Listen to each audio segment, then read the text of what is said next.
ఉన్నారు పూజా కార్యక్రమంలో.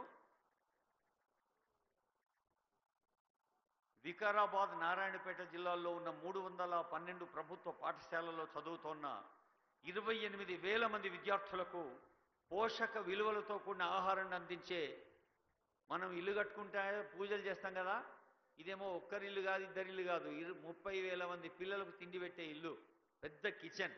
అందుకనే ఈ పూజ. ఒకేసారి 15 నిమిషాలలో 1000 మంది వంట వండుతుందట ఈ కిచెన్. అంటే ఇది 15 మినిట్ మే 1000 లోగ్ ఖా సక్తే. అది మనం ఊహించలేం. మన ఇంట్లో కూడా ఎంత గ్యాస్ స్టవ్ మీద ఎంత కీకలు పెట్టే కుక్కర్ పెట్టినా కానీ అంత జల్ది అవుతుందా? మరి ఈయన ఏం చేస్తారో చూడాలి మనం కట్టినాక. 15 నిమిషాలలో 1000 మంది పిల్లలకు సరిపడే అన్నం అందించే మోడర్న్ కిచెన్ 2 గంటల్లో 5,000 మంది పిల్లలకు సరిపడే సాంబార్ తయారవుతాడ. మనం పప్పుచారు అంటాం, పప్పు పులుసు 2 కలిస్తేనే సాంబారు, అంతే కదమ్మా. మన చిన్నప్పుడు విన్నామా ఇది? సో ఈ పప్పుచారు, కూరలు, తొక్కులు, ఆవకాయలు, పండ్లు, ముఖ్యంగా పోషక విలువలున్న ఆహారం తినడం చాలా ప్రధానం.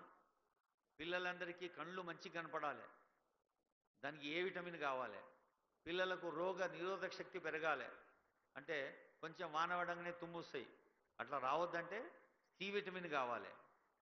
పిల్లల బొక్కలు గట్టిగా ఉండాలి, దానికి డి విటమిన్ కావాలి, అంటే సూర్యుడు ఇస్తాడు మనకు. సప్తాశ్వరధమారూఢం ప్రచండం కశ్యపాత్మజం శ్వేత పద్మధరం. అదిగో భూమి పూజ. భూమి పూజ అంటే అక్కడ 2 ఇటుకలు పెట్టి శంకుస్థాపన. మనం ఇండ్లు కట్టేటప్పుడు శంకుస్థాపన చేస్తాం కదా, ఇప్పుడు ఇందిరమ్మ ఇంట్లో కూడా శంకుస్థాపన అయింది కదా, అట్లనే ఈ అక్షయపాత్ర భవనానికి జరుగుతున్న భూమి పూజ అది. మన భారతదేశంలోనే భూమిని భూమాత అంటాం, ఆవును గోమాత అంటాం, మరి గంగను గంగమ్మ తల్లి అంటాం, చెట్టును కూడా పుట్టను, మట్టిని, పిట్టను, మట్టి బెడ్డను, గుట్టను ఏడ చూస్తాడో దేవుడు ఉన్నాడు అనుకుంటాం. ఇందుగలడందులేడని సందేహము వలదు చక్రి సర్వోపగతుండు ఎందెందు వెదకి చూచిన అందందే కలడు దానవాగ్రని వింటే అని మహాభారతంలో చెప్పిండు. అంటే ప్రతి మనిషిలో, పిల్లలలో, పెద్దలలో, అందరిలో కూడా దేవుడు ఉన్నాడు. మరి లేనిది ఏంటంటే ఆ దేవుడిని తట్టి లేపే సందర్భాలు కావాలి మనకు. నిజానికి ఇక్కడ 1000 మంది ఉన్నారు, చాలామంది వెనకదాకా మరి వినిపిస్తుందో లేదో మీరు దృశ్యాలు చూస్తున్నారనుకుంటా. అందరూ తెలివైన వాళ్ళే, ఒక్కొక్కడికి ఒక్కో దగ్గర ఎక్కువ తెలివి ఉంటుంది, కానీ తెలివి మాత్రం అందరికీ ప్రకృతి మాత దేవుడు అందరికీ తెలివిచ్చిండు సమానంగా.